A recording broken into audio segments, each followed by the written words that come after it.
हम देखते हैं कि वैदिक चिंतन में देवता मनुष्य से अलग नहीं है, वे मनुष्य के प्राण से उद्भूत और मन से युक्त भी हैं। इसीलिए देवताओं के निमित्त यज्ञ विधान के संपादन के क्रम में देवो भूत्वा देवो यजेत कहा गया, यानी कि अपने को देवता बनाकर ही यज्ञ संपादित किया जा सकता है।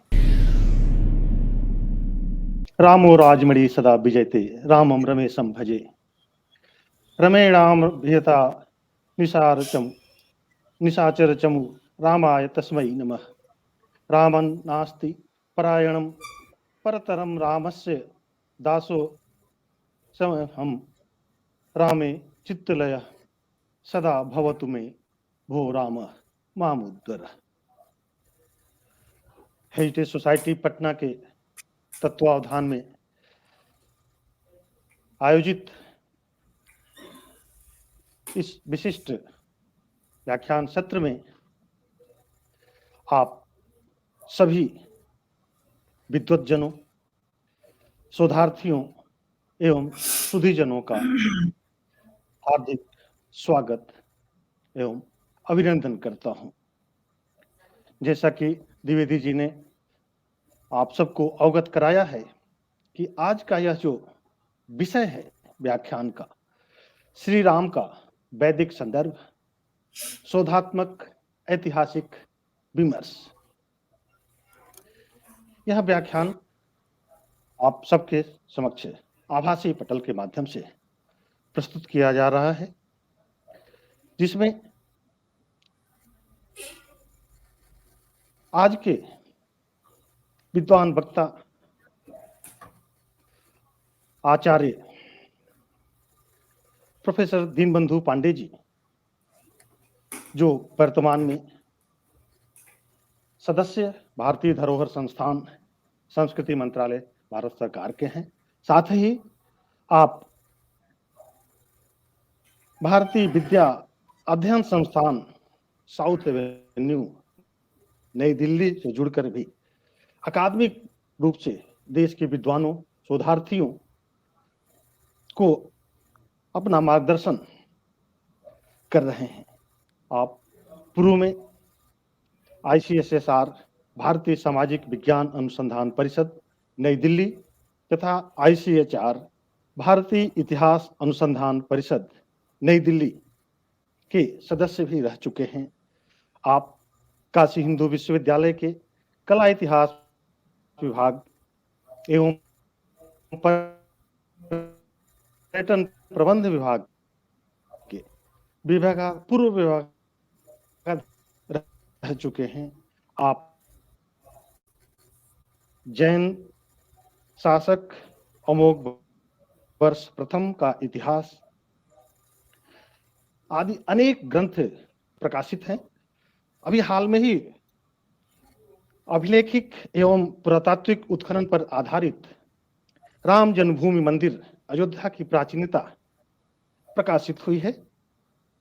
उसके साथ ही आपके दो महत्वपूर्ण ग्रंथ प्रकाशित हैं, जिनमें पोरस, जो ICHR के द्वारा प्रकाशित किया गया है, और इस संबंध में मैं उद्धृत करना चाहूंगा कि तत्कालीन अध्यक्ष ICHR प्रोफेसर अरविंद जामखेडकर जी ने इस ग्रंथ का भारत के अन्य भाषाओं में भी अनुवाद कराए जाने का सुझाव दिया था, और जहां तक मुझे ज्ञात है कुछ भाषाओं में इसका अनुवाद हुआ भी है और इसका प्रकाशन भी हुआ है।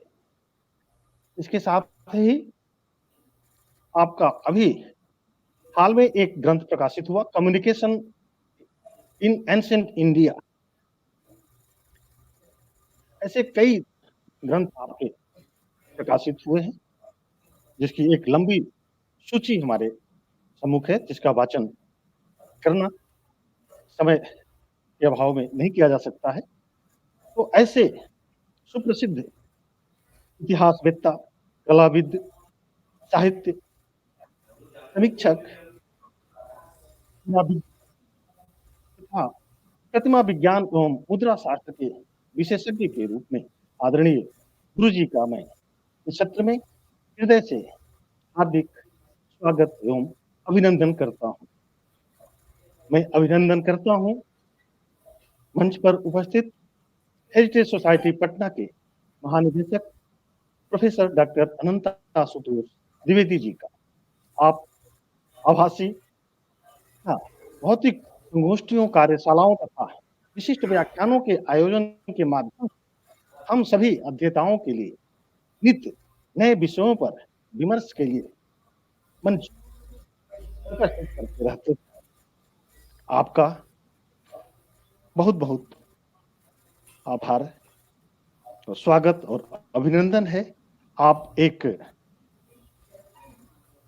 पुरातत्वविद हैं के साथ-साथ कार भी हैं।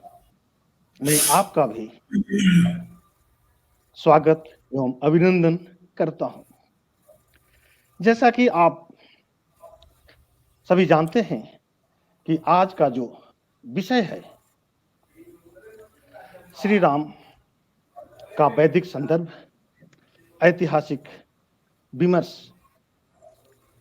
इस संदर्भ में मैं यदि चर्चा करूं तो राम अपने सद्गुणों से सभी को आनंद देने वाले राम, रमयति सर्वान् गुणैरिति रामः, रमन्तेऽस्मिन् सर्वे जनाः गुणैरिति रामः। अंतर्दृष्टि वाले योगी गण भी जिनके दिव्य गुणों में एवं दिव्य रूप में रमण करते हैं, उनको राम कहते हैं। रमन्ते योगी नन्ते सदा नंदे सत्यानंदे चिदात्मनि इति राम पदेनासौ परम ब्रह्मा विधीयते। जिस सच्चित आनंद स्वरूप राम में रमण करते हैं, वह परम ब्रह्म है। चूंकि आज का यह ऐतिहासिक दिन श्री राम रामलला विराजमान अपने भव्य और नव्य मंदिर में स्थापित या प्रवेश कर रहे हैं, तो इस अवसर पर उनका जो वैदिक संदर्भ है उस पर विमर्श महत्व का हो जाता है। हम देखते हैं कि वैदिक चिंतन में देवता मनुष्य से अलग नहीं है। वे मनुष्य के प्राण से उद्भूत और मन से युक्त भी हैं। इसीलिए देवताओं के निमित्त यज्ञ विधान के संपादन के क्रम में देवो भूत्वा देवम यजेत कहा गया, यानी कि अपने को देवता बनाकर ही यज्ञ संपादित किया जा सकता है। इसके अनंतर हम पाते हैं कि वेद में प्रतिपाद्य परम पुरुष भगवान विष्णु जब राजा दशरथ के पुत्र रूप में आकर राम नाम से प्रसिद्ध होते हैं, तब वेद उनके दिव्य स्वरूप एवं दिव्य चरित्रों का गान करने के लिए महर्षि वाल्मीकि के मुखारविंद से रामायण रूप में परिणत हो जाता है। कहा भी गया, वेद वेदे परे पुंसी जाते दशरथात्मजे, वेद प्राचेत सादासीत साक्षात रामायणात्मना। वेदार्थों के विस्तार के लिए रामायण का प्रणयन हुआ, इसीलिए यह वेदों का उपबृंहण भी कहा गया, माना गया। उत्तरकांड इसे और स्पष्ट करते हुए कहता है, रामायणम वेद समम, अर्थात रामायण वेद के समान है। तो आज का यह जो विषय है, श्री राम का वैदिक संदर्भ, इसे हम सभी अपने पूज्य आदरणीय गुरुवर से इस विमर्श को सुनेंगे, सीखेंगे और सजोएंगे। इसके साथ ही मैं पूज्य गुरुवर को आमंत्रित करता हूं कि आप आवें और हम सभी सुधी जनों को आप्यायित करें अपने व्याख्यान के माध्यम से।